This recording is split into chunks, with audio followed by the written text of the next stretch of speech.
Boss Rush Video Game Book Club is brought to you by, well, you. If you want to learn how to support our family of podcasts, head on over to patreon.com/bossrushmedia to see which tier is right for you.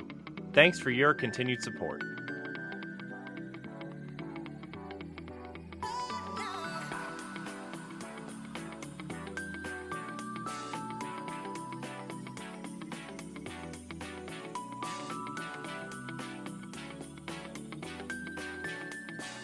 Hello, everybody. Welcome back to the Boss Rush Video Game Book Club, the place where you can hear all about your favorite video games as we spoil them. I'm one of your hosts, Corey Derrick, alongside me for this part 3 and finale of the Legend of Zelda Tears of the Kingdom Video Game Book Club is the mad pharmacist herself, Stephanie Klimov. Dragons are awesome. These dragons were awesome. Stephanie, you're wearing a very fancy shirt tonight. Really? It's actually a dress, but thank you. Well, I can't see. Nana. Well, I can't see from like here down. I know. I'm just explaining to the audience. This was not to get all sentimental, but this was my Nana's dress, and it got passed down to me. It's very simple, but also very comfortable. And I miss my Nana. Love you. Oh, sorry. Okay. Sad feelings. Anyways, speaking of sad feelings, PK Power Pat Klein is here.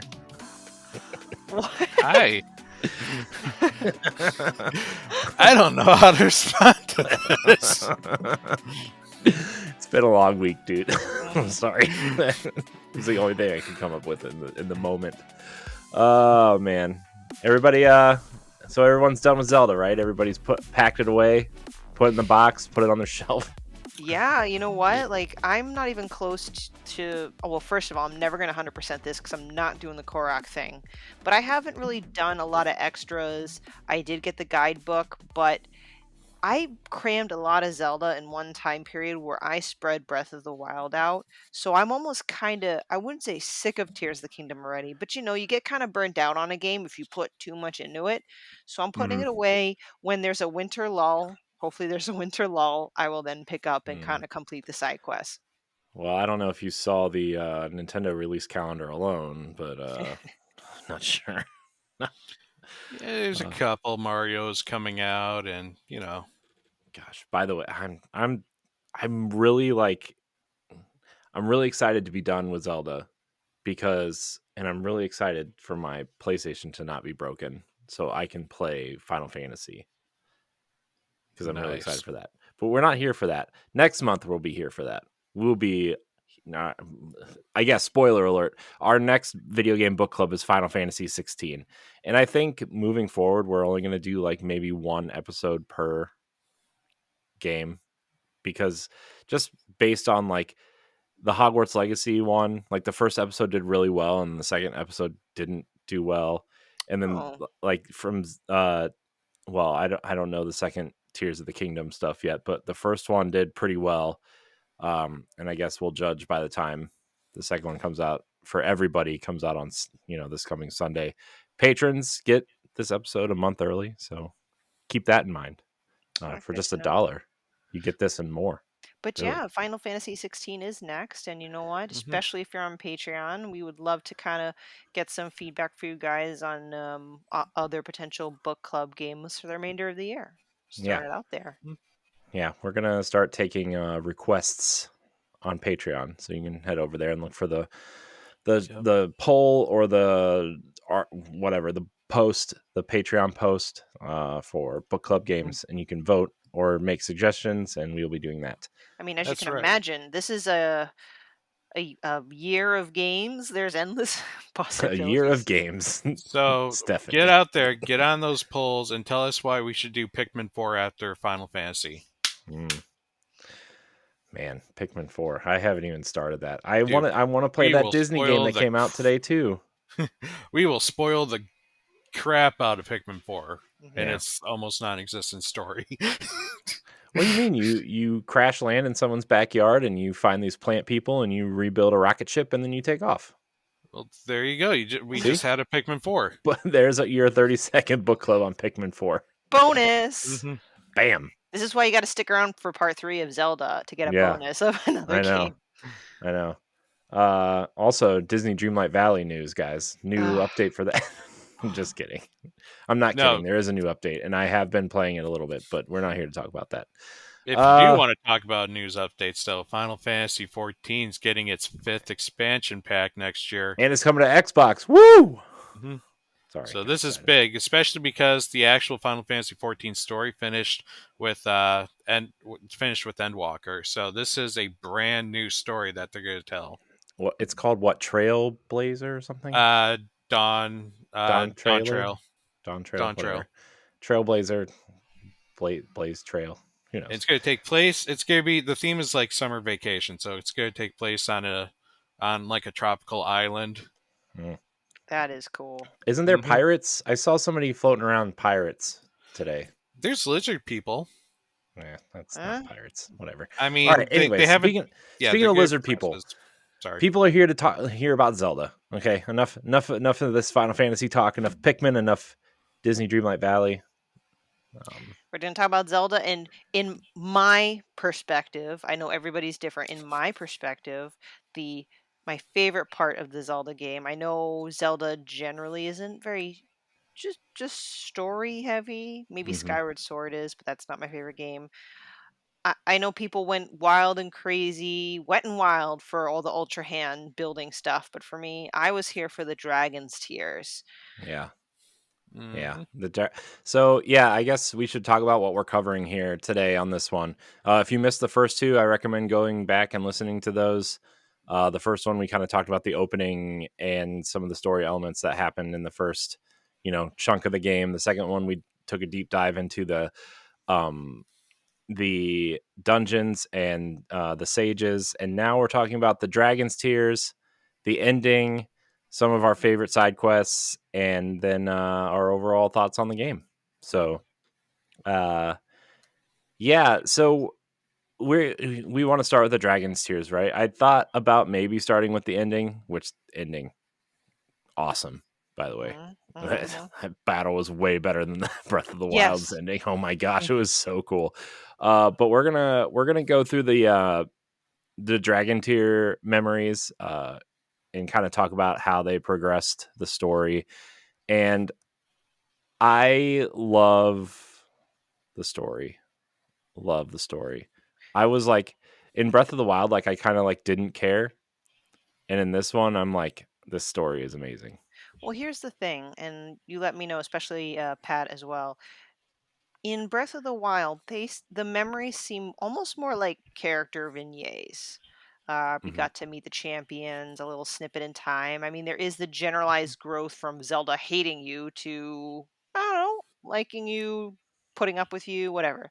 Here, the Dragon's Tier story beats are actually like a progressive beginning, middle, end, so to speak, story. Which it leads to my question for you guys before we actually talk about the stories themselves is, did you seek them out in order? Which probably not. And if you didn't, did you feel that because there was a very progressive story, do you feel like getting them in different orders kind of spoiled or ruined things for you? I don't feel like it necessarily spoiled too much for me. Like, obviously, I kind of had a hint what was going to happen to Zelda pretty fast when I saw one of those memories, like, early on. But overall, like, I didn't really have much of a problem taking the story in not in chronological order. It was pretty easy to piece where each one kind of fell on the timeline. Yeah. Yeah, I was the same way. I kind of found the Zelda Dragon one pretty early. I think it was like my third Dragon's Tier, actually. Because like I was like I was looking at a map just to kind of like, because I knew we were going over this, and I wanted to, my whole thing was like, I want to do all the story things so that when I'm done, I can just go run around and find the shrines and the Koroks and the light things in the depths and be, just putz around in the world, right? That's what I want to do. I wanted to get the story stuff done so I could go do that. But I did find that one pretty early. And it was kind of like, meh. I kind of wish I didn't I wish that one kind of would have come last. So that one was kind of a bummer, but the rest of them, like, okay, you kind of know what happens to Rauru already. You kind of know what's going to happen to Sonya. Hmm. Minoru, you kind of assume certain things, and like the I like how they kind of told the story like that, and you could kind of piece it together. The only one that was really kind of like spoilery and kind of not ruined it, but like was kind of upsetting that I found it early on was the Zelda dragon one. Uh, and then that actually, like after I got that one, I actually went and got the Master Sword. And so Mm, when I got to the Great Deku Tree, I already like because he's mm, supposed to tell you where the yep. Master Sword is, and Hmm. like I already found it, so I didn't really get the full experience for that either. Yep, that happened to me too. Yeah. I think that was the problem with like the later half of the game once you got through all the phenomenon is that it doesn't really explain well enough the order you're supposed to go afterwards. Hmm. Mm, And I think every single one of us suffered the consequence of that by not getting those last memories in order. Hmm. We knew what the where the sword was. Yeah. I almost wish like they would have given you the memories in order, regardless of mm, which dragon tiers you found first, right? Like, Hmm. like, oh, I could have found the one, in the upper left hand corner or the one in the spiral, whatever. Well, I guess that one was kind of what the last, Yeah. last I one. guess. Yeah. No, But I like, get what you mean. yeah. I mean, granted, I know that the glyphs were kind of almost like a shape Hmm. of what the memory represented. But again, like I feel like Nintendo could have done something like that. And that's what I mean by comparing it to Breath of the Wild, where I'm pretty sure that you could get any memory in literally any order and it would make zero difference. Yeah. Yeah. I Hmm. kind of actually rewatched the Breath of the Wild memories about a week ago. And I was like, because I was almost done finding the Dragon Tears ones, and there's a pretty clear order to the Dragon Tier memories and the other memories from the game. And I was watching the Breath of the Wild one. I'm like, these are just kind of like you really can watch these in any order and like Yeah, and get then the what you ones need. that they were at the end were, those were you got them at the end. So Hmm. that showed like Link's fate and, Ganon coming out of the castle and stuff like that. Hmm. Mm. Yeah. So, All right. Well, should we go over them? The Ye- memories. yeah. Do you want to start it, Stephanie, or do you want me to kick it off? Or Yeah, I can give it a start. I mean, if you retrieve every single memory that is in your log, there will be other memories or clips that are sprinkled in between the dragons tier specifically.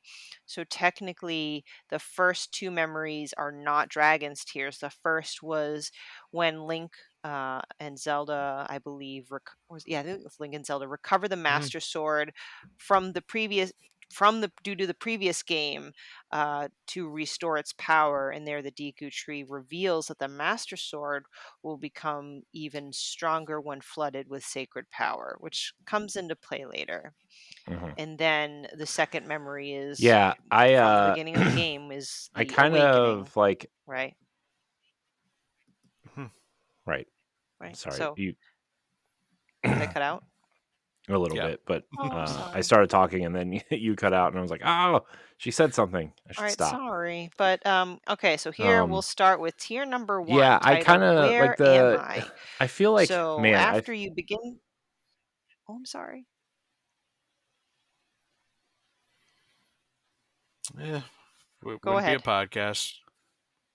I didn't crash yet. I'm Go trying ahead. to. You're Go trying ahead. to. Go.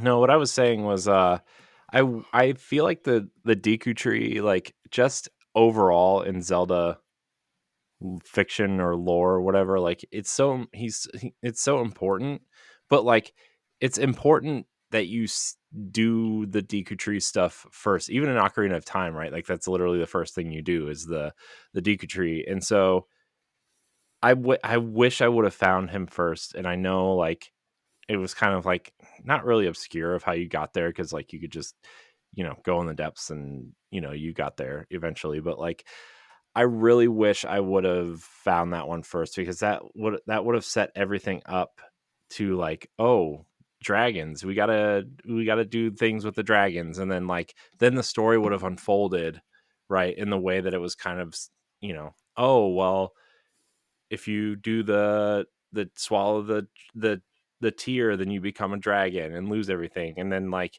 you could kind of like piece the story together, and then you could kind of maybe make your own guesses about what was going to happen later. Like, is that how, you know, you could have made some guesses that maybe they would have been wrong, maybe they would have been right.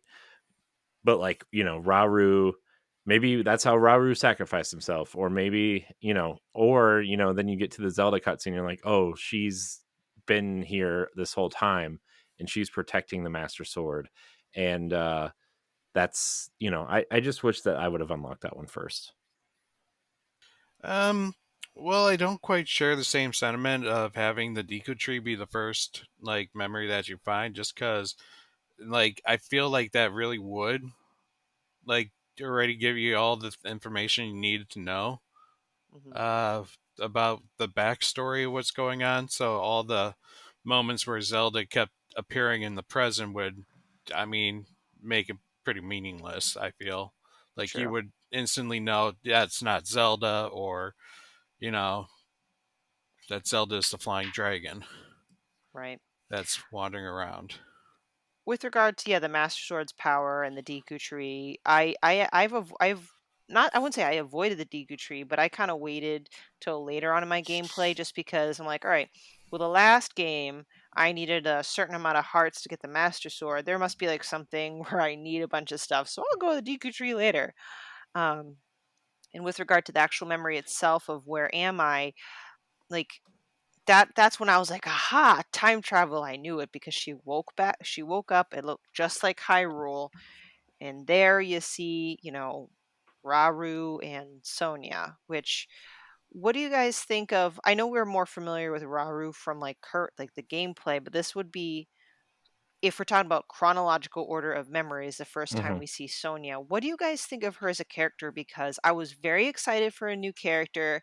She's got a beautiful design. Everyone kind of like freaked out when they saw her in the trailer, wondering who she is.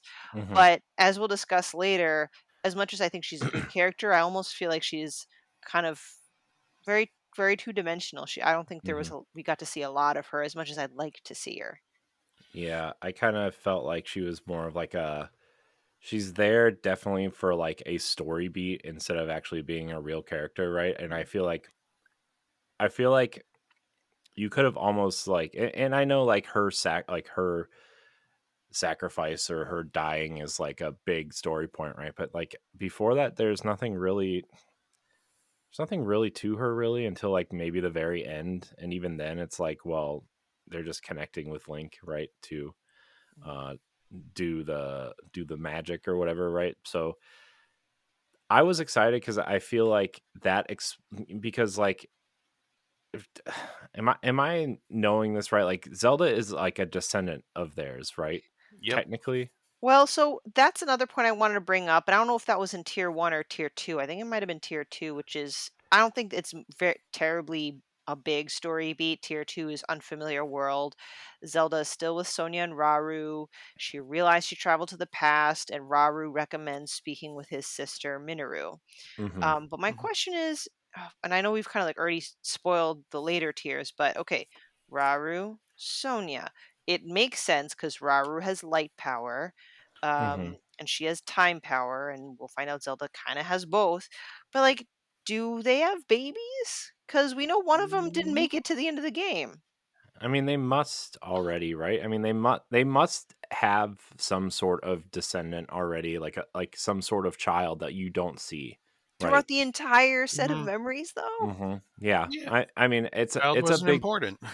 it's a plot hole for sure, but like I think you just have to assume if she's a descendant of theirs, you have to assume that there is a baby somewhere, right? I mean, it kind of it kind of sucks that you don't see that and it doesn't explain it fully, but like, you know, she clearly kind of Zelda kind of looks like Sonya a little Raru. bit, Yeah. and like it's definitely interesting to think about. So is she like part goat person now too? Like, That's why I kind of would be curious to see what the first baby would look like. And I'm Yeah. saying this speaking as a halvesy. Now, granted, I had like two humans, but I'm just saying, like, man, person must have looked way That more Zonai in features. Yeah. yeah, that'd be I mean, uh, You know you what? gotta And wonder how it's biologically possible, but thank you. I'm not trying to make it a dirty hmm podcast, but I'm just like birds and the bees. How does it work in this situation? Mhm. But Yeah. that's okay. Hmm. Love is love. Yeah. I mean, in Final Fantasy 14, you can take a rabbit lady as your wife if you're like, even if you're like one of the little tiny Oh, people. So, you know, I was gonna say at least the rabbit lady is like 95% lady, but is she then you though? throw Because definitely has like the nose and the ears and the. I mean, I guess from like the neck to the knees, the definitely parts the some parts sort of that lady count parts for the going on, but. reproduction. oh boy. Oh man, coming to Xbox in the spring, guys. You can be your own sexy lady rabbit person. Anyway, tier number 3, we meet Minoru, which, by the way, I was super sad that for a game that focused on the Zonai, there's only two Zonai, and that is Rauru and Minoru. I love Minoru. She is such a Hmm. cool character.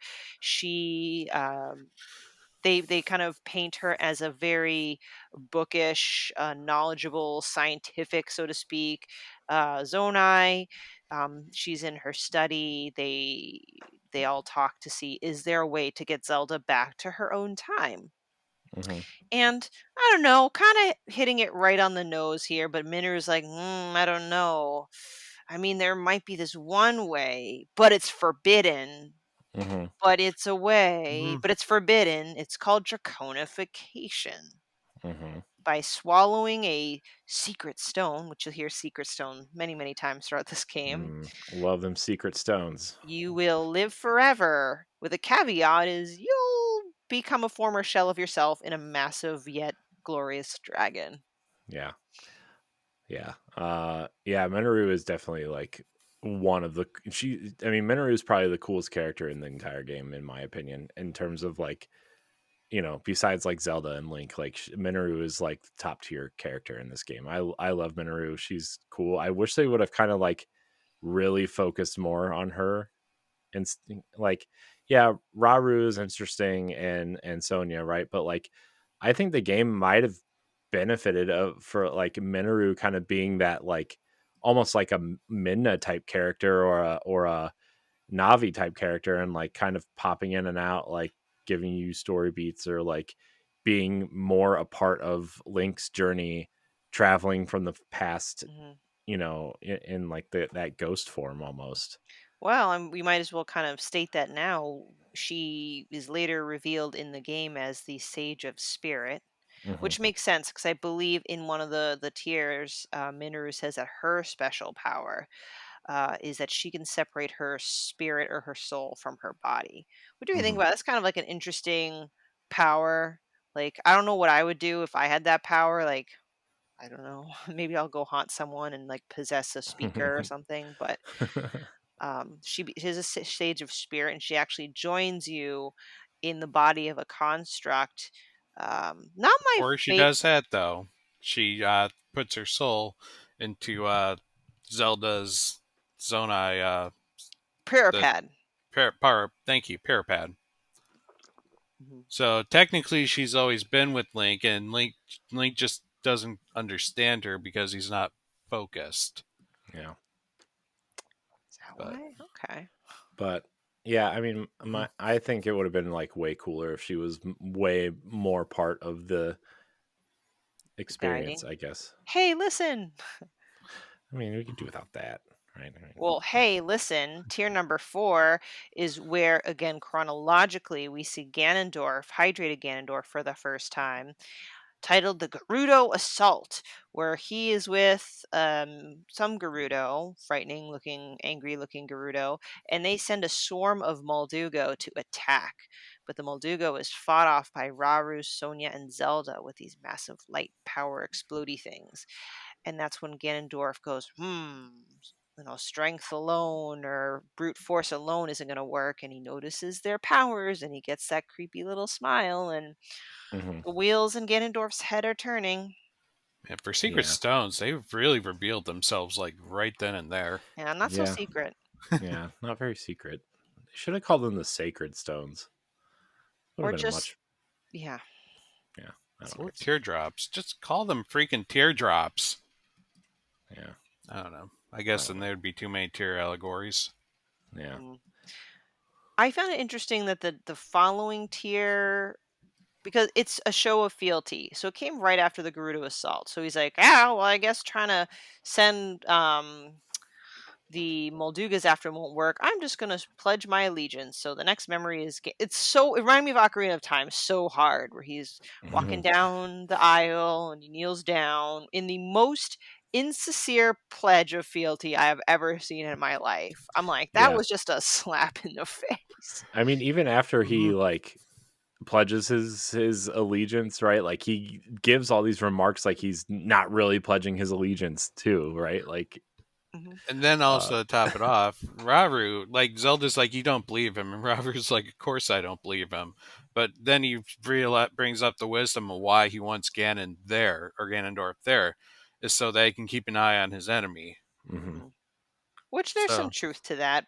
But hmm I wish I kind of wrote down so I knew the words. Part of like the insincerity of Ganondorf was he kind of made a remark like, "Oh, you have the power of the gods, yet you stayed down here where the rest of the zone I left. Like, why?" Because he mhm, was kind of like in trying to insult Raru, like, "Oh, you're dwelling amongst the Hylians or whatever, and the other godlike races vanished. Like, I wonder why." Ho, ho, ho. mhm. I don't know. Yeah, I have the quote, the exact thing right here. Okay. It says, when your Zonai ancestors first descended upon these lands long ago, they must have seemed to be gods. And then he goes on to say, and now you rule as king and have taken a Hylian woman as your wife. And your majesty has certainly risen above your admirable lineage, and it's most impressive. And then the last line he says is, "It is unfortunate that the noble Zonai no longer grace the world with their presence." Um, and then he kind of, except you and your sister, that is, he says, and then he grins and kind of gets this smirk on his face. Uh, Sassy pants. yeah, and then he says, even if something were to happen to me, both my kingdom and the or this is what Rauru says, even if something were to happen to me, both my kingdom and the peace it brings, these will endure for generations to come. So, Though Ganondorf does have a point. I still like want to know why did the rest of the zone I leave? And that shouldn't take like a very long explanation. I think that's a reasonable question to ask. Like, why are there just mhm. two left? Were they just like, ah, these guys aren't good enough for us. Bye. Peace And where did out. they go? Where did they go? They well, joined the other aliens in space. Mm, What, or Pat? Sorry. I was gonna say, like Hyrule is not the world, so they could have yeah. gone like any other place. Maybe that's where the third game's going. We're gonna go Mm. search for the rest of the Zonai. Yeah. Oh gosh. All right. I'll Well, save my thoughts on that for later. tier number 6. I wouldn't call this a boring memory, but it's Zelda and Sonia, and they're just all drinking tea in their gazebo thing. And Zelda asks Sonia how she mastered her power. Blah blah blah. Zelda does mention Link, and I do feel like Rauru kind of like teases her in almost like a paternal manner, like, "Oh, who's Hmm. this Link guy? We've never heard him before." Ha ha ha ha. Yeah. So that seed's planted. Yeah. Yeah. Uh, so on that note, though, we assume they're in some sort of. You think they're in some sort of Yes. relationship? You think they're like a thing? Did you go to the village and find Link's old house? That is now Zelda's house. And No. yet you can. It's like they shared the same house, and Zelda had to have a secret workshop somewhere, in a well underneath the house to be able to do like secret things when referring to Link. Yeah, Also, you can sleep in Zelda's bed and restore your health. When Link could only do that in a bed that he owns. So, Yeah, it's heavily implied. I think the only but however, when I was reading these memories like on my Switch, Hmm. they use the word friend. Zelda talks about her friend or something. I don't know if that's just Nintendo just being very coy, but Probably. everything else to me is like, dude, they got it for each other. And Mhm. I'm okay with They're that. making Hylian babies for sure. Like I never understood just quick sidebar. I mean, it's related. How some people like, "Oh, I don't like romance in games." Or there's the complete opposite where people love to ship characters and then they get angry when that particular set that they ship is not what turns out to be. Like the whole Sidon thing, Hmm. Sidons with Iona, apparently like the internet freaked out cuz they don't like Iona. They'd rather have Sidon, I don't know, not be with Link. her. With Link, yes.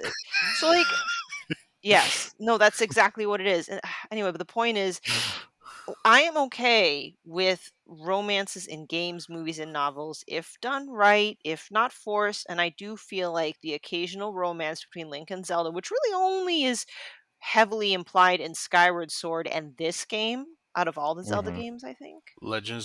Legend of Zelda 2: The Adventures of Link. Oh, the They kiss? actually make out. Okay, yes, that one too. Fine. Yes. 3 games out of like what, 19 or something? So it's like, 8-bit kissing. Gotta Hmm. love it. They make sure the curtain though is like dropped down just to the feet, and then you see them get close. Oh. Mm-hmm. but I Yeah. like how they did this. Like they make it subtle. Like we don't I don't need to see those two making out. But so what I see between them two in this game is very yeah, it's very sweet. I like it. Hmm. Yeah. But what's not sweet is tier number 7. Yeah. Sonia is caught by treachery, which not only was this a big story beat, but it also has some of the weirdest faces I've ever seen. Um, Zelda. Oh my gosh. I hope people are watching Pat's face. You look It just like Ganon. I'm telling you. So, well, I'll talk about the story part first. Is Sonia walks out with Zelda because Zelda needs to speak with her privately. And you can immediately tell this Zelda is a phony because she's all like, "Ho ho ho, evil laugh." I'm like, come on, Yeah. Ganondorf, really? Are you that stupid? Yes, it was Ganondorf, just puppet or whatever magic thing. But they Sonia kind of was already suspecting that, and Zelda was there to catch the blade. Haha, we got you, Ganondorf. You can't fool us. And then Sonia gets stabbed in the back by Ganondorf. Yep. And that's where Ganondorf has this creepiest open mouth grin I've ever seen. It's Yeah. terrifying, so I took a screenshot. Yeah, it's pretty creepy. That whole like Hmm. it's like these wide eyes and like it's like you know what it reminds me of a little bit, but like if someone put like you know the sloth from Zootopia? Yeah. It kind of reminds me of Yes. that. Like the wide When eyes he's and this about to laugh. yeah. Yeah. But then someone had to put like wires to extend his mouth because Ugh. mouths don't extend as wide as his mouth did. Yeah. Yeah. Oh, Man, so Yeah. good how did you times. think memory played out? Because that's a pretty heavy scene. Do you think Mhm. Nintendo executed it well? I think the scene would have hit better if we knew more about Sonya. Like like we didn't have enough memories of of Sonya before then, right? Like we knew she was, you know, Raru's wife and clearly some sort of ancestor of Zelda probably.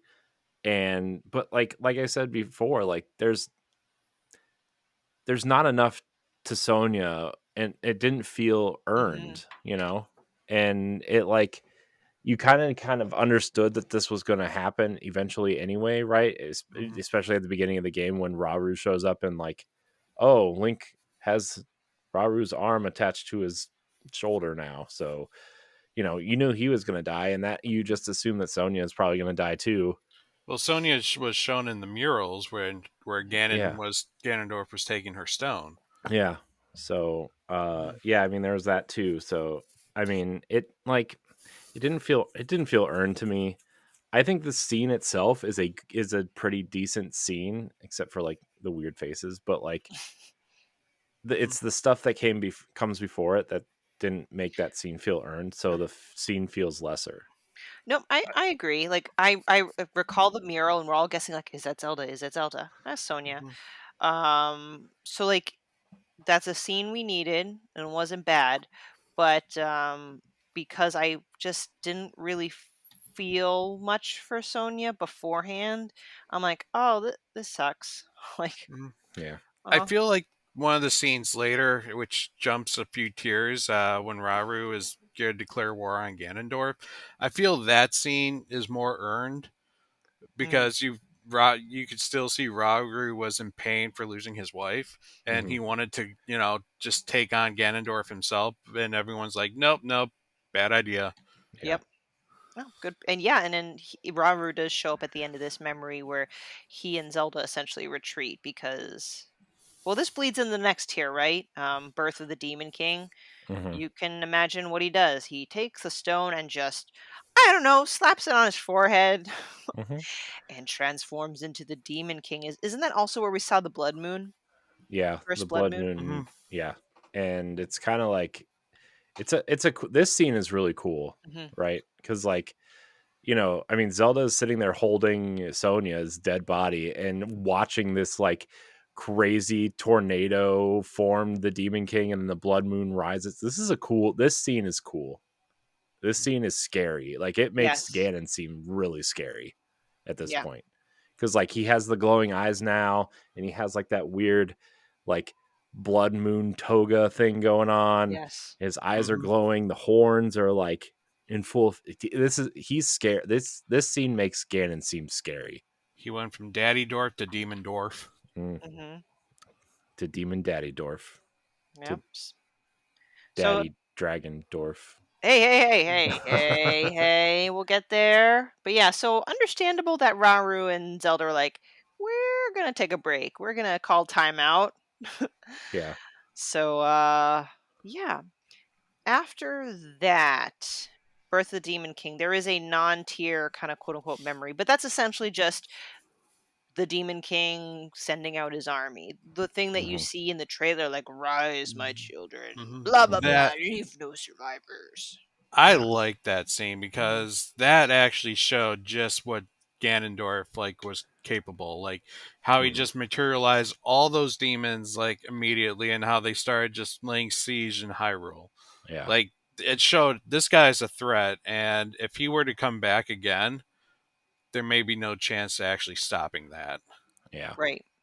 And in the trailer, especially with the voice, it's like, oh, it's kind of cheesy. What does this mean? But like when that is now playing out in the right context with the background, I was like, man. Because I'm not saying Ganondorf never felt like a threat before. Like he was pretty badass in Twilight Princess, and he was, Hmm.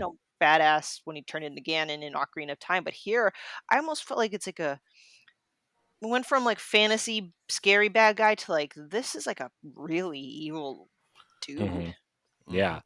And the fact that like he can summon like phantom versions of himself, like you kind of fight them periodically throughout the game too, right? And like the um even like when he's sitting there like shooting his like blood moon laser at Raru and Zelda, and Raru kind of uses his shield to block it, and it shatters, but they get out in time, right? Like they transport or something, I assume, out of there. But like, yeah, he gives me like this version of Ganon gives me demise, like Mhm. real demise kind of energy. Like he's he's scary. He's scary. I don't know another word, but like like you have to emphasize how scary he is. Well, this He, is he more he felt like a threat. Yeah. right. And this is more than Ganondorf, the Gerudo thief from Ocarina of Time, where I think he, at least in the beginning parts of the game, was more like, I'm just going to go conquer Hmm. Hyrule. This is more like, I don't want to conquer Hyrule. I want to freaking destroy it. Yeah. They're Yeah. different. Hmm. Yeah. um, so, sages, unite! Secret stones! Right. Oh, I woke my Or son up. Raru, this is a bad idea. Don't go alone. Yeah. Okay, here's a better idea. I'm going to give you each one of these sacred secret stones. That Yeah. way we can have an army and we could all combine our powers and go and attack him. It's like Captain Because Planet. yep, Yeah. because each one of these sages had a master of an ability, and the sacred stone's job was to magnify that ability like 100-fold. Hmm. Mhm. Yeah.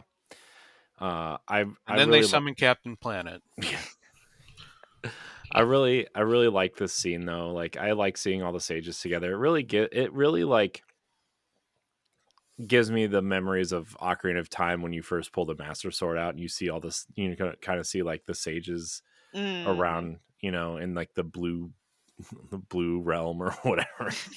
The sacred realm. Get it right, man. No, it's just an octagon with a blue light hanging over. uh, Occasional waterfalls. oh no. I don't think it's necessary, right? And I know there's like sometimes there is such thing as too much. Um, so I'd rather have less with more quality, but I kind of wish I knew a little bit more about the sages. I know that would like double more characters, but like they're always in masks, and when you attend each phenomena with your current sage and then you meet the former sage, you get the same Hmm. story Hmm. and the mask. So I'm like, well, if you want to give it some flavor, like at least show the face or like a name or something. I I mean, bet you they did that on purpose so they didn't have to explain who these people are. no, I think they did it because I think this is an easy way to mask animation, like Mm. it for a character Oh, that's only going to be in the game for like, I mean, a total of like 3 minutes. You know, Mhm. I mean, I think a lot of like you see this a lot in games when you're fighting enemies, like, and a lot of them have helmets or masks on, right? Because like if they're going to talk to you, they don't want to have to animate that character for like 3 seconds, so they all wear masks. nice, Um, interesting. That's good yeah, to know. yeah. I mean, So we conclude that it's just laziness on Nintendo's part. yes, the 6 years it took them to make this game—that's the lazy part. I was gonna No say, like, animations, no backstory. listen, like, I'm not, I don't claim to be a developer nor know anything about it. Oh my goodness, hold on. Uh-oh. Can you guys hear that? Yeah. That's so weird. Definitely Sorry, getting a guys. phone call at 9:30 at night. Something's happening. Um, but like, how hard is it for a big company like Nintendo to do facial animations for 3 minutes worth of a whole game? Just Yeah. saying, if it was like a small indie studio that worked on a game Mhm. for like a year or two, put on all the helmets and masks that you need, my friend. But I'm like, come on, Nintendo, come on. Yeah. I would have really liked to learn who these sages were. Um, Maybe DLC. I doubt it, but that would be cool. yeah, I mean, I have another maybe. thought for DLC, but we'll talk about that later. Yeah. I yeah, I because like in the first in Breath of the Wild, you kind of learned who the predecessors were, right? Yep, And they were kind of animated and there and they cool. got their own amiibo. Yeah. Mhm. So Anyway, I think the last no, not the last, second to last here, a Master Sword in Time. mhm, Zelda retrieves the Master Sword from Link through time, and she knows what she must do. First of all, I don't know how the heck that happened, mhm, but second of all, she realizes what she must do, and I think we all know what it is, given how the previous tiers set stuff up. mhm. Yeah. Mm. This was this scene really like was kind of emotional to watch, even though like I got it, kind of I don't know. This I, d- I'm one of those people who like doesn't like it when characters sacrifice themselves, especially because like at the time I didn't know like Zelda was maybe wouldn't come back, and like I love this version of Zelda so much, and like to see this happen to this version of a character that I like so much is like I got really sad when this happened, and I'm like, she's just gonna be this dragon forever, like. If this was any other story, I would be like, "Yep, and that's it. She's going to be a dragon floating in the sky forever." But a quick thought in my head when I saw this particular tier, I'm like, because it's Nintendo, she'll turn back. Which I'm like, I don't Mhm. know how I Yeah. feel about that. Yeah, Give me a Zelda game that actually had a bad ending. Yeah, right. yeah. Even None though of them there's did. yeah, even with a None of them. da- uh downfall timeline in air quotes still didn't have a bad ending. So Hmm. But yeah, every Um, ending, involved having the princess be rescued and Hyrule being happy. Like even even Breath of the Wild, before it becomes Tears of the Kingdom. yeah. hmm I mean, my big question is, I don't know. I'll save it for later. I'll save it. it's all right. We're almost rounding the end. I mean, the next part, the next memory or whatever you want to call it, is not a tier, but it's basically Zelda informs Minoru what she's about to do, and Minoru pledges her help. So that's kind of Hmm. where we learn for fact that Minoru will be in the Pirapad, right? Hmm. And that's kind of their plans are in place.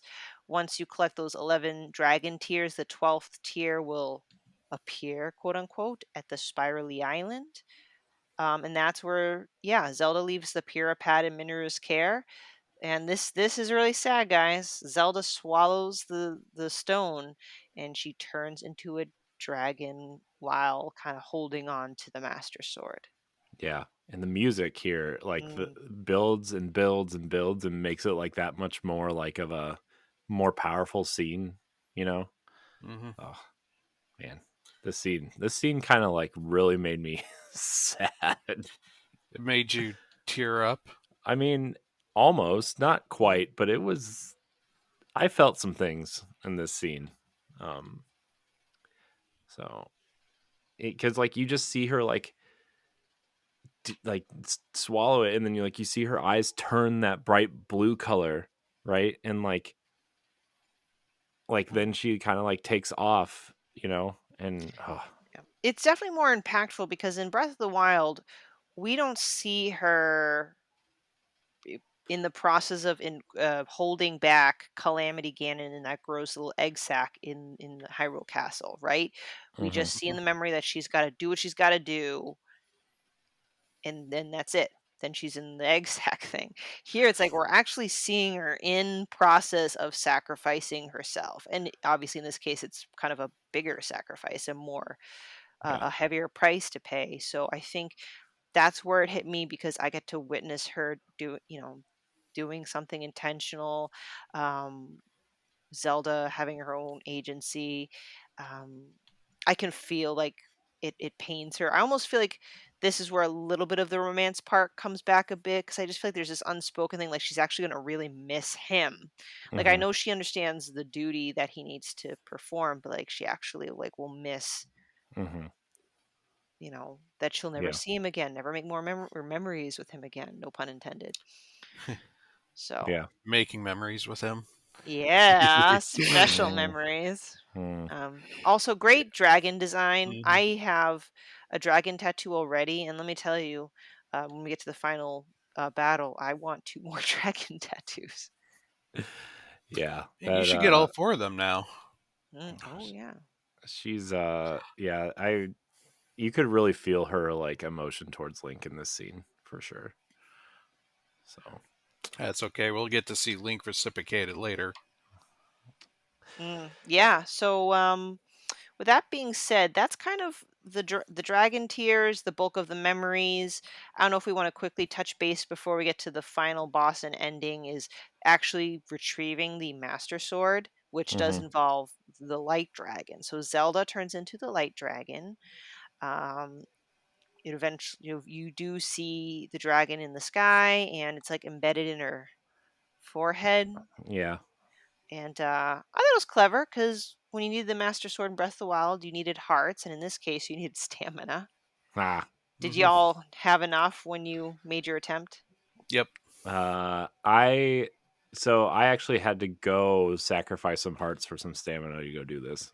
Um, I had been stocking up on hearts because I was like, I didn't know you needed stamina. I thought you're gonna need hearts. I'm like, well, in Breath of the Wild, you needed 13 hearts or whatever, and like, I was like, I'm gonna get all these hearts, and then I went and did it, and I'm like, you need stamina, and I do not have nearly enough, and so I had to go back to like the that praying statue and like Mhm. swap them out and pay some rupees for it. But yeah, it was who knew, right? Yeah, that was a great. it was such a powerful, touching scene. I was just wearing that flying suit Mm. costume outfit. So like this whole time when I was taking these awesome screenshots, I was wearing that bird mask. I was like, damn it, it kind of ruined it. I'm just like Birdman pulling a sword from a dragon's head.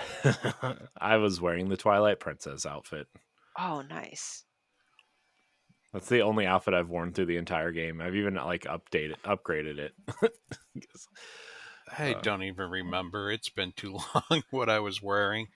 uh, What? You don't know what you were wearing on the day you pulled out the Master Sword? No, I do not. oh man, that sounds like an after dark topic. Help. Get us out of here. Well, not out of Help. here. Uh, Help us to get to the to I uh, don't know. Is there anything else we want to talk about before we get to the final confrontation? I don't think so. I really like. I just want to say I really, even though like I didn't get the story points in order, going through and watching them in order, I really appreciate Nintendo's kind of newfound attempt to tell a story, right? And I know like previous Zelda games had stories, and like Twilight Princess did an okay job of telling a story there, and Skyward Sword was kind of like the first like real attempt it felt like of like telling like this real story of Mhm, friendship and this relationship that's building. And uh Breath of the Wild, I feel like as much as I like the characters in the story, it kind of was that story like impact wasn't as good as Skyward Swords, but this feels like it really impacts these characters and really like truly gives you like their feelings for each other. The backstory of the of Hyrule and the Zonai was nice to see. New characters. I I love the story. I love watching the memories in order. mhm. It's a really special story, I think. Yeah. Mhm. It satisfied me greatly. I enjoy it. So yeah, that's the only thing I want to recap of that. So how about you, Pat? How'd you feel like overall? None of the scenes quite had the impact to me as when Zelda collapsed in tears with Link because Oh. she felt like she failed. Hmm. Like that one still gives me chills, but I will say the story overall, I like the story better because it just one Zelda was definitely more grown up. She didn't she always came off as like whiny and spoiled, and just like I don't want to deal with like having to call my sacred power to you know Mhm, she sees more urgency in her mission. Hmm. mhm. Yeah. Like she knows what she has to do this time. Yeah. Yeah. I agree with you, Pat. Thank you. Well, should we get to the battle, the final battle? Defeating Ugh. Ganondorf. I think I mean, no, Pat, you were the one who's like, it's pretty obvious where you need to find Ganondorf. I'm like, yeah, that makes sense. Corey, did you ever take some time trying to find Ganondorf? What's I going did on? I did, but then you guys Mhm. you're gonna laugh. You guys are gonna laugh. Ha! I had a different mission selected, and so I was trying to go there to fight Ganondorf. It was So not where that. were you going? I don't know. I don't know. Just I started going off to like the northeast corner of the map. I'm like, why do I have to go over here? Is there something I have to go over here and do? And then I opened my thing. I'm like, this doesn't seem right. Especially after we all talked, I'm like, I'm having such a hard time. What is going on? To be fair, I think Nintendo kind of intended, if you were to follow everything, is wherever Master Koga was going, like Master Koga in the end was supposed to ultimately hint at where Ganondorf was. But I mean, like, Mm, come on, like yeah. you just drop all the way. I thought it was pretty epic that you just you go to the pits of hell. You're like in the freaking Mhm. center of the earth. Well, okay, I'm exaggerating, but you go pretty deep.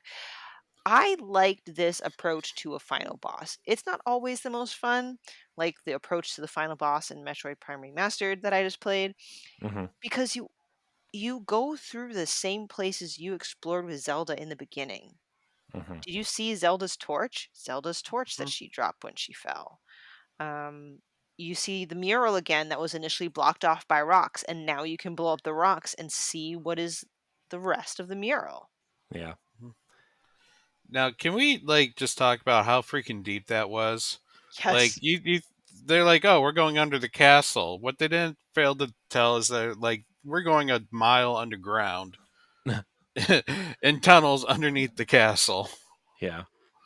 Uh, yeah, I mean, I think, I mean, Nintendo's always been good at that, at the little touches, right? Like, even, the little things, they've always, the attention to detail in their, even like level design. I mean, anything from Mario to Zelda to Metroid to like anything that you play from Nintendo really is like, there's always these little details. And I love, like, when I saw the torch, I was like, oh man, that's such a, Mm, you know, that's sad. yeah. Now, here's something that I actually appreciated as a challenge. Most times I find to be a pain in the butt because I'm a bad gamer. But there's usually a slog of enemies. It doesn't surprise me if there's a slog of enemies before the final showdown, but you just kick their butts and take their hearts, right? But in this Hmm. case, and Pat gave me a good tip, is stock up on a lot of like the either gloom resistance or gloom recovery, because there's a Lionel in there. Like, there are a lot of enemies that, sure, you can beat them, but every time they hit you, you actually lose a heart due to gloom. So Hmm. unless you recover them with like the Sunday Lions, you don't really recover that health back. And that's like, there was one kind of playthrough, so to speak, where I only had a couple of active hearts left by the time I got to where I needed to get to for Ganondorf. So I was like, crap, let me go back to the sky and get more Sunday Lions and make more of those. Yep, I told you specifically if you think you have enough gloom cures, you don't have enough gloom cures on this. Like Hmm. everything takes it away. And the final battle, Ganon, that every single attack Ganon Yeah. does, it does gloom damage. Yeah. So, Yeah, I definitely made some of the gloom, like, potion elixir stuff. I definitely had a lot of the gloom resistant stuff when I went in there, but I had been like collecting it and doing it because I was like doing stuff in the depths, and I was like, if I'm going to go explore the depths, I need to have this stuff anyway. Mhm. And then I would go explore a different part of the depths, and like there wouldn't be any. I'm like, oh well, I kind of wasted my time doing this, but I'm glad I did it because like it doesn't tell you any of that Mhm. stuff. Um, but I'm really glad that I did. Uh, Yeah, was a lot of fun. So any other comments with like the descent and leading up to Ganondorf? it's kind of like not really anxiety inducing, but like really like, oh my gosh, it's happening, it's coming, and then Very like you, atmospheric. mhm. yeah, yeah, For me, though, I yeah. wish Nintendo did not put the Hyrule Castle level right there, too, because I went all the way to the very end of the depths before I realized that I was about ready to beat the game and not in the direction that I needed to go. It's like Oh. I'm like thinking, how do I get up to the Hyrule Castle? And I'm after the forest, I'm like, oh, maybe there's that giant pillar. Maybe there's a bottom to the pillar and you just ascend through it. No, that's not how that works. I finally got to where the center is, and that's exactly where the Ganondorf fight is. So Yeah. yeah, I then immediately what did I do? I left. I left that dungeon pretty damn fast. Well, thank goodness for Ascend though. Yeah. Oh Hmm. man, ascend. What a what a strange power that just breaks the game. Love it though. Love it. Oh. So, very epic start to the final sequence where it's essentially like a horde. You fight, various waves of gloom infested enemies, but you have your sages, the real ones.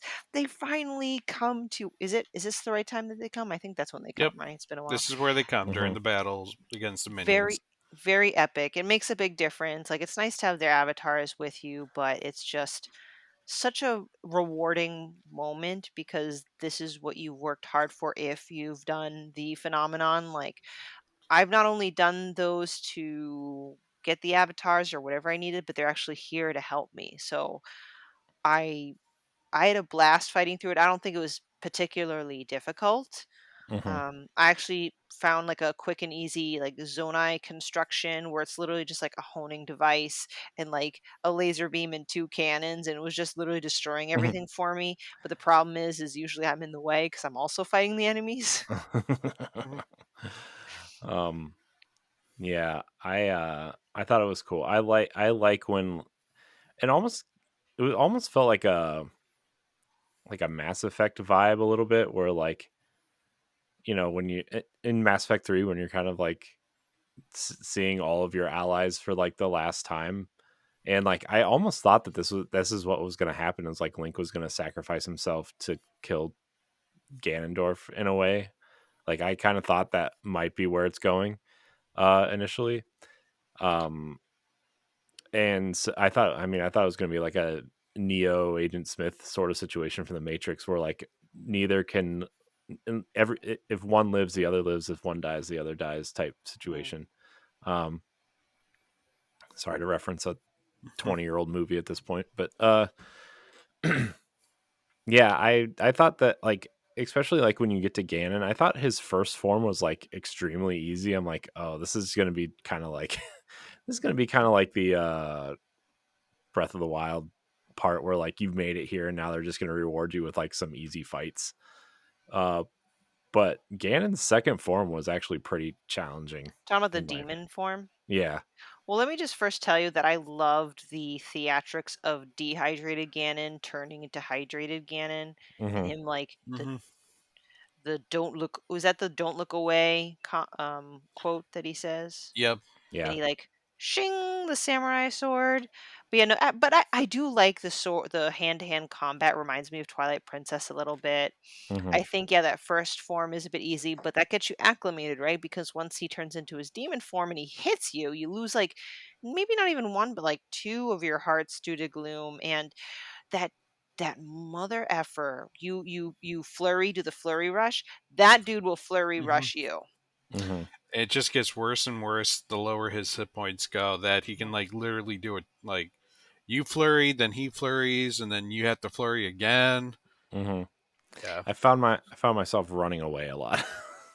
Yeah, I struggle with timing anyway. So what I do is I instead of him flurrying because I'm flurrying, I just like swipe at him to cause him to flurry. So like Hmm. I only need to do it kind of once, not twice. Hmm. Um, he does have like he rotates, I believe, between three different weapons. I think there's Sword, the spear, club.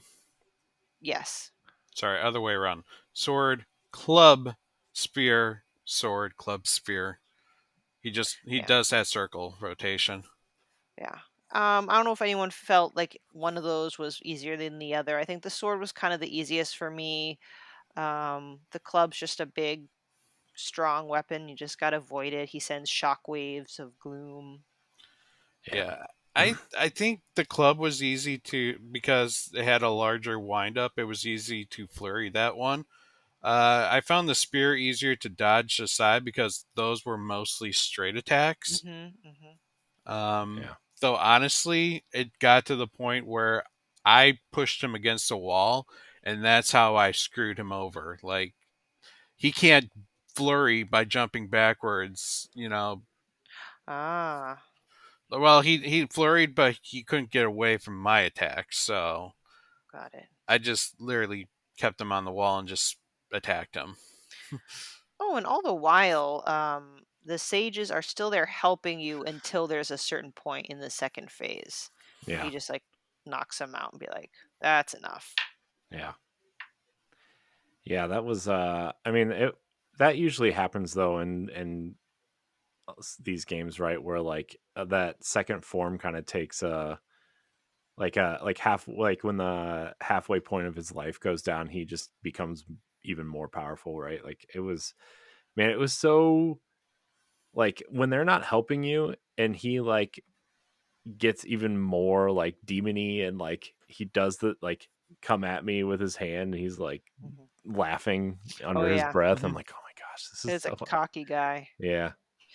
Yeah, you know what? I did appreciate the sages for when they were there. Not necessarily because they were doing a lot of damage to Ganondorf himself, but he remember how he had like made like little clones of himself, so it was Hmm. a bit chaotic. So I kind of let them kind of take care of the clone ones while I just focus, like keeping my eye on the real Demon King because it can get really chaotic in that fight, Oh yeah. which I will say I did not experience any lagging or chugging from my Switch, which I was kind of worried about. How did you guys experience any performance issues? Mm-mm. I didn't. I No. it definitely ran pretty smooth. This game ran pretty smooth overall. Hmm.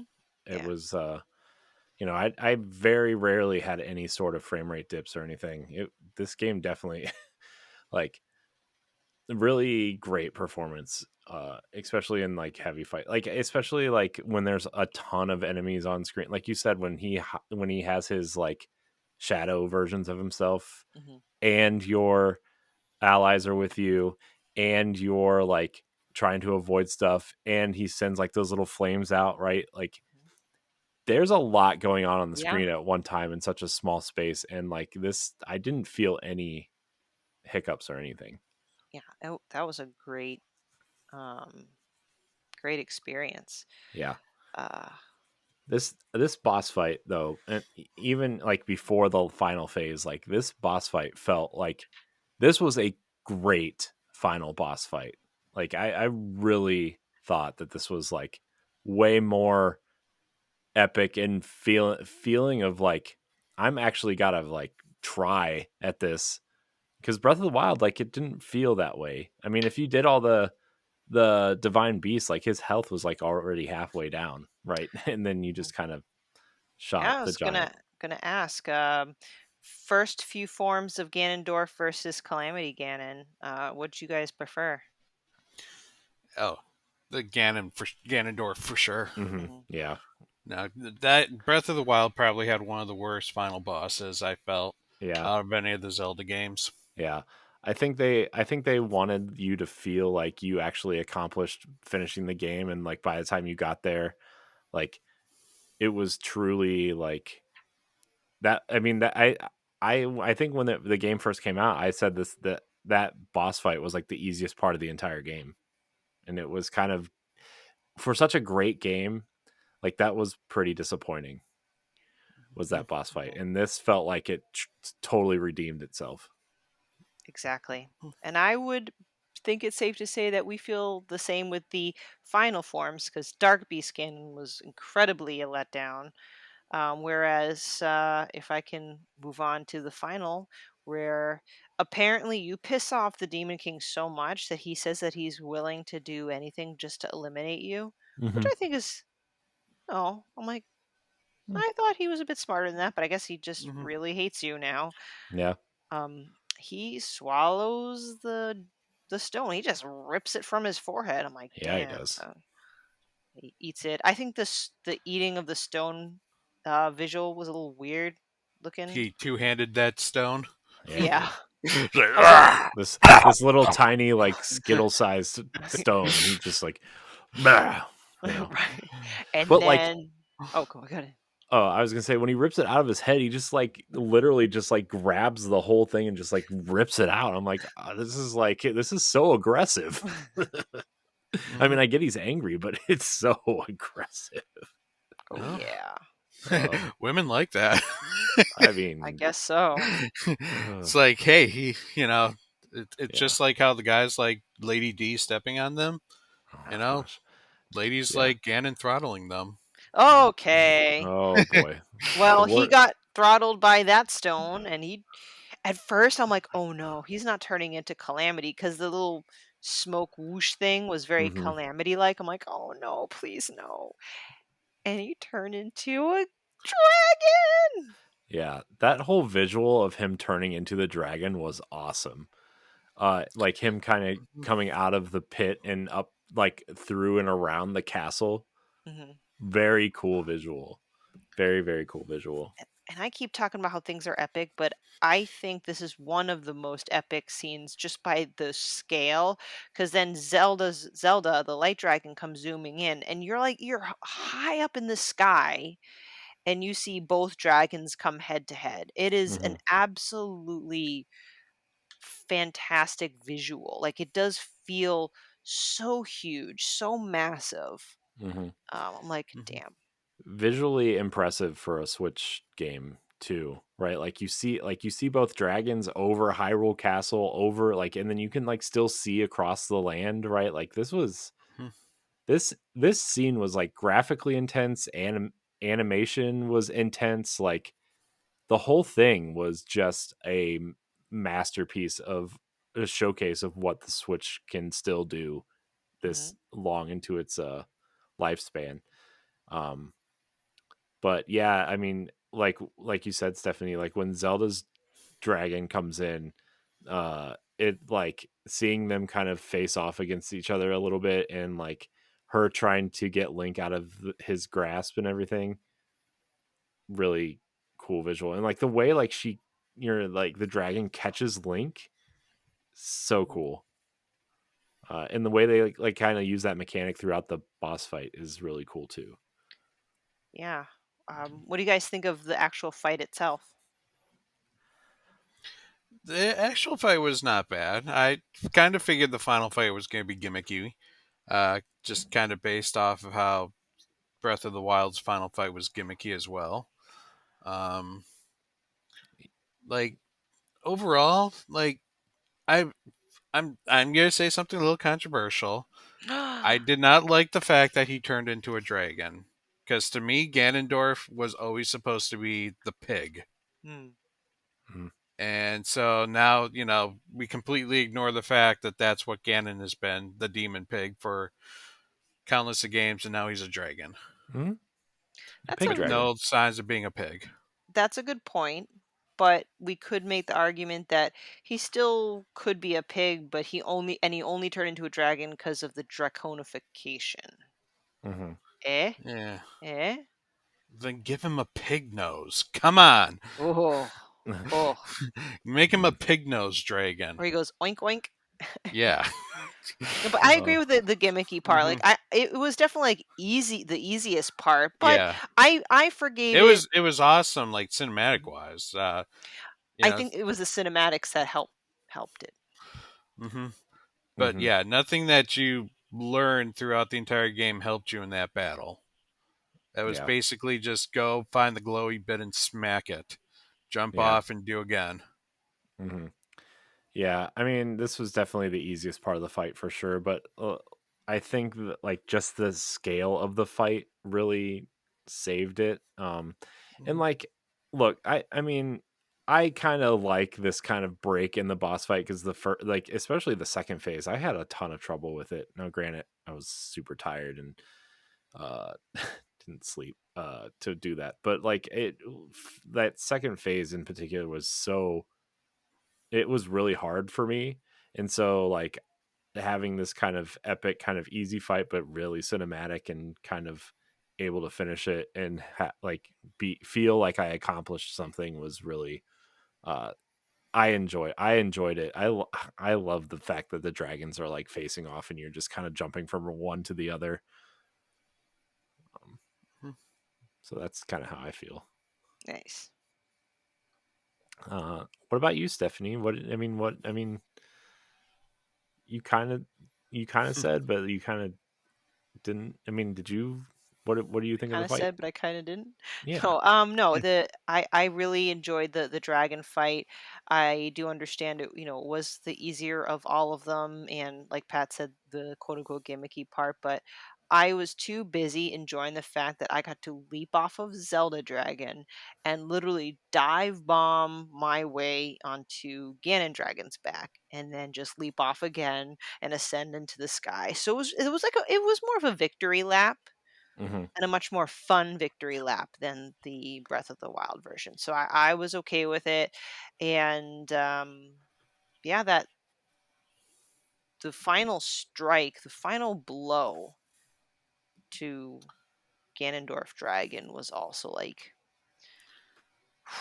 that dragon was in a lot of pain. I was like, oh Yeah. man, Yeah. Sword goes right through the head. that's a common theme, Mhm. right? Yeah. Yeah. I Remember mean, when that happened in Link's not Link's Wind Waker. Awakening, Wind Waker, Yeah, and it was human form where the sword goes through the head. And it's like shit, he dead. yeah. Mm-hmm. Yeah, I like that callback. Mm-hmm. But then like there's just like this atomic explosion. Yeah. Yep. Like what is happening here? So, Gotcha. which is it's kind of funny when you mention that because you were talking about you didn't know the ending in the previous the book clubs before then. You were like, oh, wonder how the sequel's going to be, and it's like, dude, he ain't coming back. He was atomized. Yeah. Yeah. Well, I mean, you could. I mean, we'll He talk ain't about it coming back. in a little No. bit. You could have different villain though, right? I mean, Yeah, you can have a different Different villain, but it villain ain't or gonna be Ganondorf. no. No, he's Peg Ganon. yeah, Pig Ganon. No, Not Pig quite. Ganon was the one before. Vadi. Yeah, There I you mean, go. Vadi would be the one, Just right? like Body. Yeah, I would prefer body. yeah. I mean, that seems like a natural. If they kept this series going, right? I mean, if they don't Hmm. like start something new the next time around, um, right. which is something we can talk about later. Who But wants to take us home with the ending sequence? oh Okay, man, like this was good. yeah, it was pretty powerful. Link got naked for this scene apparently. But I kind of wonder why they decided to take off his shirt I for I mean, this. I think it was more of like a hey, this is going to be a cutscene that's kind of important, and we don't want somebody wearing like an elephant nose and some kind of like bird costume, right? But We the need it thing to is, be. the pants were whatever you had on. Mm. I mean, well, then I mean, oh well, I mean, if I think they wanted to show the arm, maybe was Oh. like the big Okay, thing, right? And like, there's not really like a sleeveless costume, so maybe that was the thing, because like when they heal, like obviously the part we're talking about is like they're kind of floating in the middle of the sky for some. They didn't decide to do this on the ground. They did it in, like 3 miles up in the air.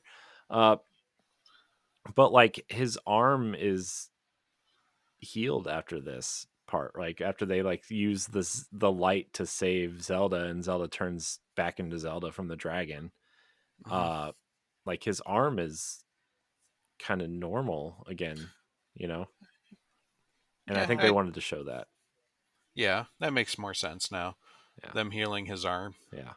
Well, yeah. So Link kind of looks up and we see Raru and Sonia, and they don't say anything, which part of it makes sense. Like I don't know, but like Raru has spoken to Link before, so I would have thought at least Raru would have said "good job" or Yeah. "thank you," or but no, whatever, it's fine. And then, oh, Pat, this I know we talked about this when it happened, but I loved how this game came full circle when Zelda regained her physical form and she was falling, and you had to catch her because Link, Hmm. not that I think it's his fault, but he failed to catch her the first time. Mm-hmm. That's right. That I thought was probably the best part of this ending was Mm-hmm. the full circle because it made it so much more emotional. Where Link finally, reaches out and his physical hand grabs her, and then he can pull her in, and then he takes the fall Mm-hmm. Mm. into the lake Mm-hmm. to protect her. Yeah. It kind of reminded me of the scene in Spider-Man: No Way Home when Andrew Garfield got to have his small redemption. Mm-hmm. Like Mm. that scene meant a lot too to me. Yeah. Uh, I um like redemption stories, and that Yeah. particular scene was Link's redemption. yeah, Well, I and feel like. Oh, sorry. go ahead. No, I was just gonna quickly add to like redemption stories do carry a certain type of a weight because I don't know. It just means a lot more when when there's growth. Anyway, Mm-hmm. sorry. Hmm. Yeah, I mean, I really like you had to hold A to grab her hand, and like that's like that frame, just that frame of him grabbing her hand, and you kind of see her hand kind of like give a little bit of a grasp, even though she's still like kind of out of it. Like that little touch was like, oh my gosh, this is like, I don't know, that got me. I That failed the first time Hmm. because I wasn't sure how long to hold it. So what happened? Did she just like drop and then they redid the scene? No, no, I still had some time because we were still pretty Oh. high up. They just like did it again, and I'm like, all right, I know what I was supposed to do. Whoops. Yeah. And then like when he carries her out of the lake too. Hmm. ugh, Hmm. I I don't know. I just feel like their connection is so felt in this entire game, and it's ugh. Oh, it's so good. Seriously, how can you be friends after that? I know. Like Hmm. I know they should have been making Hyrule babies right there in the field. that's what I was thinking. I'm like, she's gonna jump him right there. They're in a field where no one else is around. They just saved Hyrule again. She hasn't seen him in thousands of years. I don't know, Yeah, but if I've been thousands of years as just like a dragon in the sky, I'd probably want to take a shower first. I don't know. yeah, You were maybe. just in the lake. uh, but like even the way she looks at him, Hmm. right? Yeah. Like it's just like very like she's so glad to see him and happy that he's there and realizing that what happened is it's like Yeah, uh, it yeah. makes it believable, like the look on her face, like she just genuinely didn't think she would live to see the day that she would be back as a Hylian and with Link. Hmm. Yeah. Mhm. Um yeah, Yeah. I just I think this whole scene was great. And then like, when they kind of the whole thing though, like the castle is still in the sky, how they're gonna get it down. you know? I think at this point it's safe to say you just move. Yeah. Yeah, let's not use that castle anymore. It's got bad juju. I mean, Pat, you said earlier in the show they have that house. I guess that's where Yeah, they're gonna live now. Zelda lived in Link's house after the calamity, and she built a school in that town. Like seriously, I could almost just see Hyrule just not existing and just being separate little towns. Like Mhm. Hmm. I don't know, or them building a new castle somewhere else. Yeah. Yeah. Um. So I think Yeah. we all got the true ending, right? Because we got Yeah. all the sages. Yeah. Hmm. What do you guys think of the true ending? Like, I wouldn't say I liked it, but I just thought that, ooh, true ending. Like, I Yeah. wonder if there's gonna be something really significant. Still touching. Hmm. Does anyone want to cover that? This ending makes me think that they're making another Breath of the Wild game But with these what? characters. Interesting. This and because they say they're going to protect the land no matter what. Like From what? we're going to find out. But I mean, this honestly, this true ending kind of makes me think they're going to revisit these characters again somewhere somehow. Uh, and I do want to get into that a little bit, but I want to finish talking about the game first, Hmm. because we're going to kind of hit on our overall thoughts of the entire game. I mean, the stuff that we did, I guess, so far, and you know, I like this scene. I like seeing all the characters together. Not really needed. I like that we got to say goodbye to Menoru though, because like Yeah. she's again really cool character. Um, so yeah, I like seeing all the characters together, and it kind of reminds me of them, kind of like the sages standing around the Yeah. with Mhm. Raru. Yeah, it was a direct reflection of how all the tribes swore fealty to Raru. And again, it's like Hyrule is united. All the tribes are again pledging their loyalty to the one princess. Hmm. Mhm. Yeah, So it was touching. yeah, yeah. I I really liked it. I'm sad we had to say bye to Minoru though, but I Yeah. I wonder. I want like I want to see more of that, like them though now. Like I want to see more of Minoru and Raru, and like what does the spirit realm look like? What is it? What is this, like a version of the Twilight realm, right? Like where are they at? It's I Well, have so many questions. Mhm. that's kind of like my wish list for DLC, and because it's on my wish list, I know it will definitely not be in the DLC. My two wish list items for DLC would either be to spend more time with Raru, Sonia, and the Zonai, so whether it be like with Zelda in the past, which that ain't gonna happen, but that'd be cool. Hmm. The other Mhm. is, and I've heard this talked about on the Zelda cast is draconification, right? You swallow a stone, you become a dragon. There are already 3 dragons already circulating.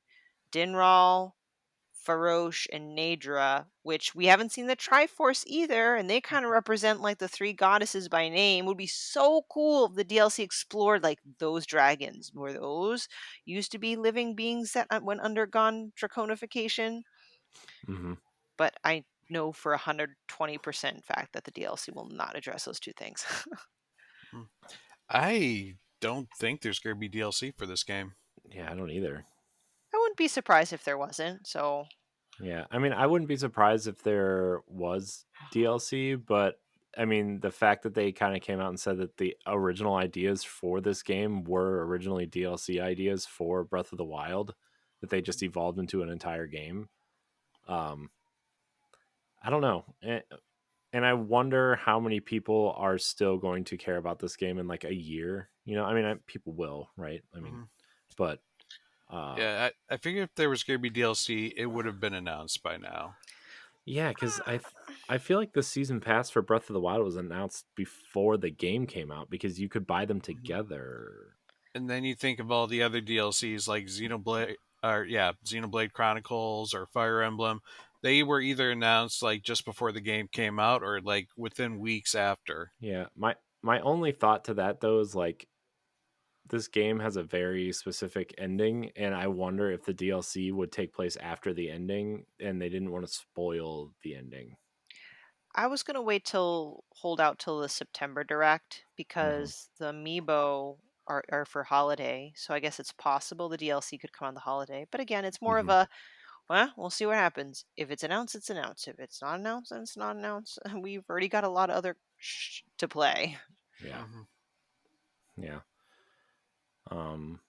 So yeah, I mean, I still think I still think there's going to be a third game in this universe, though. All right, so can let's talk Hmm. about that now then. Because why? Because I don't know if I can handle a third game in the same Hyrule.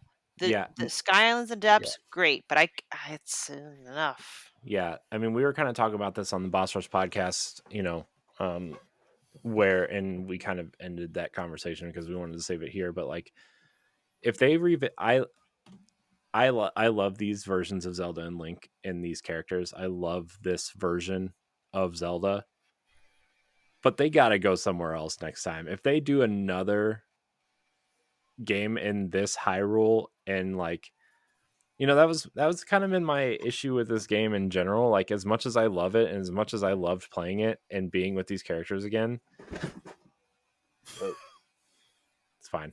My backpack fell off the chair. There's a ghost in here. Maybe Um, it's Minoru. it's fine. That was scary. It's fine. Uh, as much as I love this game, like I feel like the sense of exploration was gone because I spent so much time in this world already with Breath of the Wild, Yep. and so I felt like it almost felt like I was going through the motions, and like yeah, when I hit a story beat that was awesome, or the new shrines were great, but like I didn't feel like I needed to explore the world because I had already done it, Hmm. and that kind of like took this game down a step for me from Breath of the Wild because that sense of exploration was gone. And so if if we went somewhere new, I feel like that would have been like a better game in a sense because it would have been that sense of exploration would have been there. But also I think kind of they did enough to make the world still feel fresh, right? But I just always knew where I was and kind of oh well I need to go here to do this and I knew where I was going. Hmm.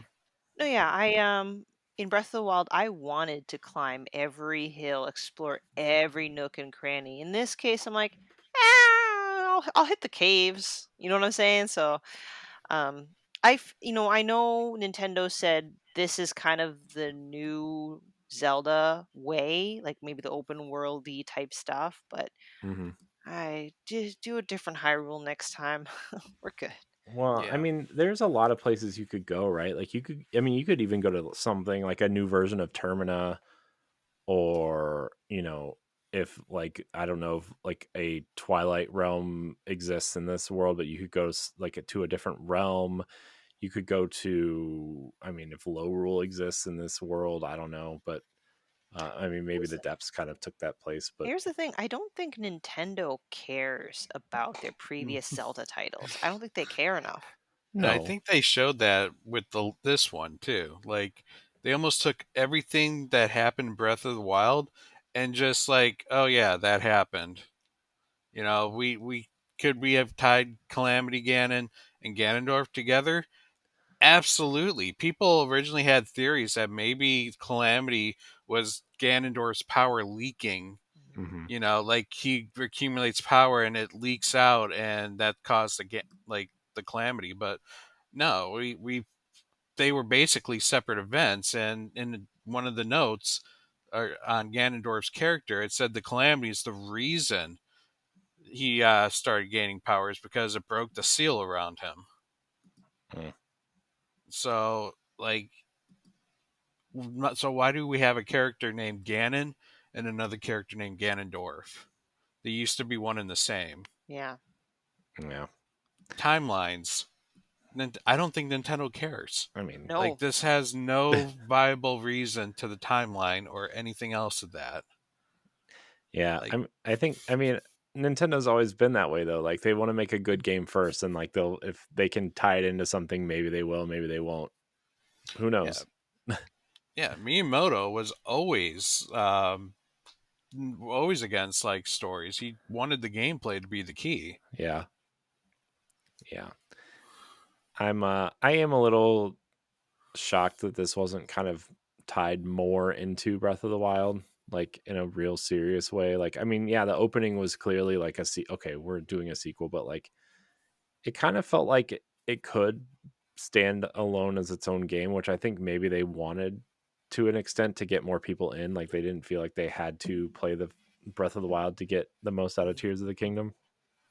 Um, I didn't like though that the events followed exactly the way they did in Breath of the Wild. Like you had each location for the major phenomenon were the locations of where the divine beasts were. mhm. Like they didn't even bother to shift it up, like throw some in a mountain or like go explore the jungle more. It's we're just reusing the same locations again. Nintendo did a lot of that in Tears of the Kingdom, Mhm. um, for sure. Uh, Yeah. and speaking of continuity, it did kind of bother me. Certain characters seem to not know who Link was. I think the biggest one that sticks out like a sore thumb for me, and I was actually kind of offended as the player, was Hudson. He like acted like he didn't know who I was. I was like, hey, hey, hey. We went through a whole side quest together in Breath of the Wild, and you're treating me like you don't know who I am. Man. Lame. I mean, he does have all those people holding up his signs all over the place. That dude has it rough. um, so yeah, I mean, I think in terms of this game, I think it's an amazing game. I think it's an amazing accomplishment, but I still feel like story wise, it's way better than Breath of the Wild. In terms of the game itself, I still think the magic of Breath of the Wild makes that game higher on my list than this one. Um, so Yep. And I will say that I feel like this game basically made Breath of the Wild irrelevant I for agree. me. I have zero reason to go back to Breath of the Wild. This many reasons.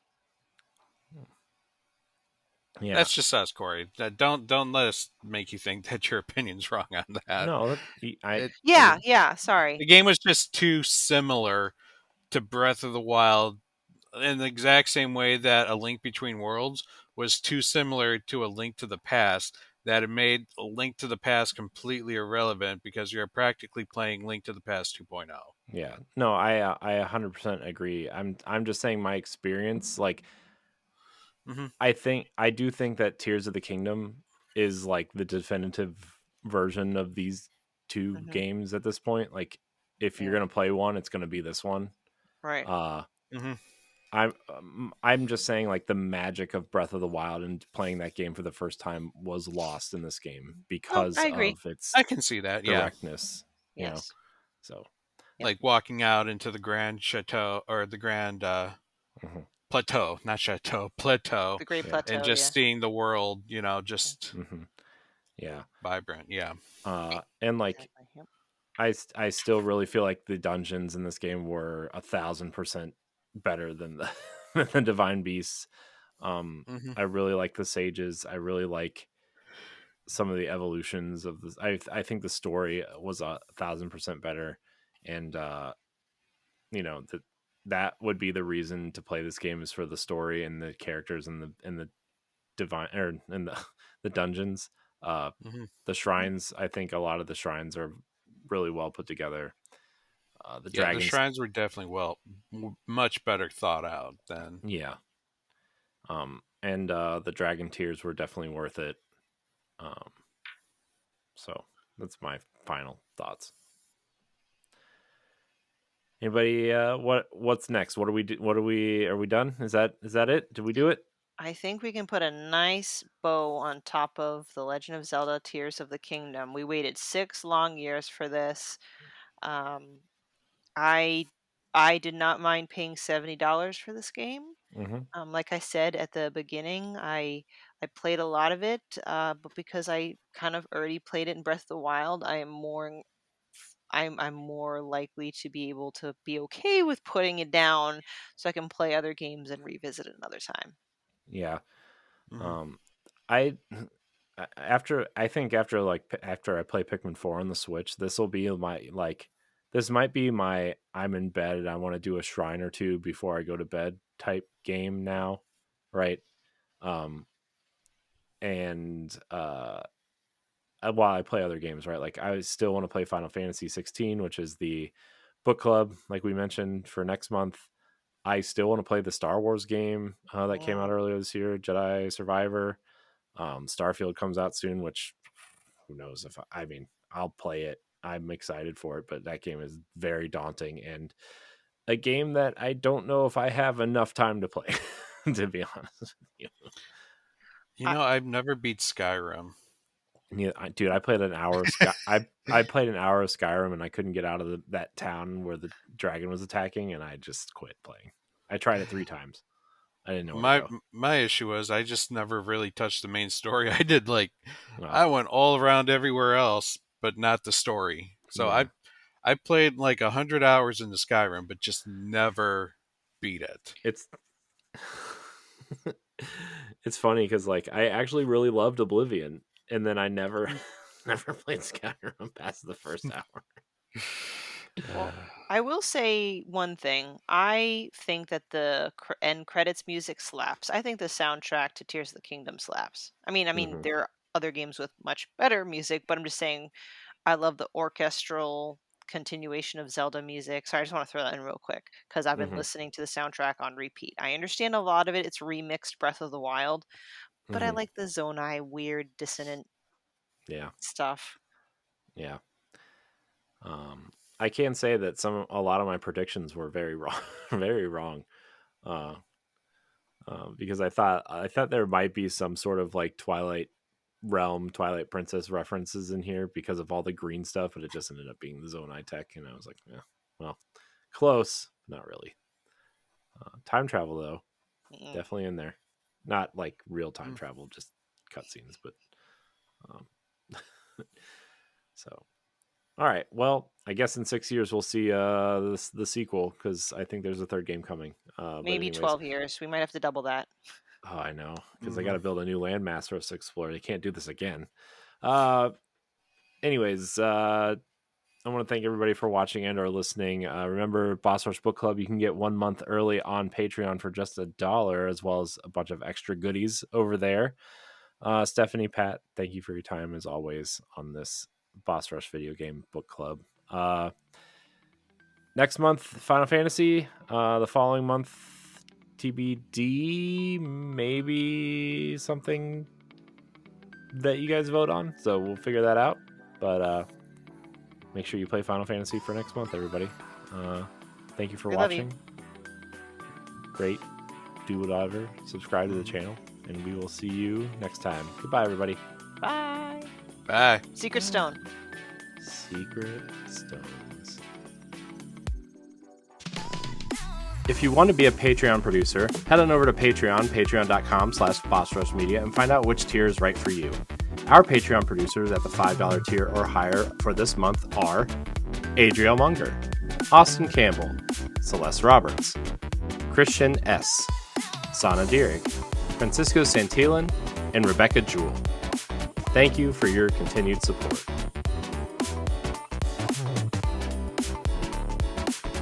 The Boss Rush Podcast is a product of Boss Rush Media, LLC, and is recorded from our headquarters in Akron, Ohio. This show is produced, written, and directed by me, Corey Dierig. My co-hosts are Stephanie Klimov, LaRon Dawkins, and Edward Varnell. You can find Stephanie at Klimov_author on Twitter and Instagram, as well as on the EXPcast. You can find LaRon at Exodus803 on Twitter, Instagram, Twitch, and YouTube, and also on Crossroads, the video game podcast. You can find Edward at ThatRetroCode on Twitter and Instagram, as well as hosting Nintendo Power Block. You can follow me on Twitter and Instagram at IamCoreyInHD, and find me hosting Tower Casuals, the Destiny podcast, and co-hosting Nintendo Power Block. Find the Boss Rush Podcast on all social media platforms at Boss Rush Podcast. You can also follow Boss Rush Media and Boss Rush Network on all major social media platforms. Join the Boss Rush Network Discord and Facebook groups to interact with other friends and fans. Thanks for listening, and we'll see you next time.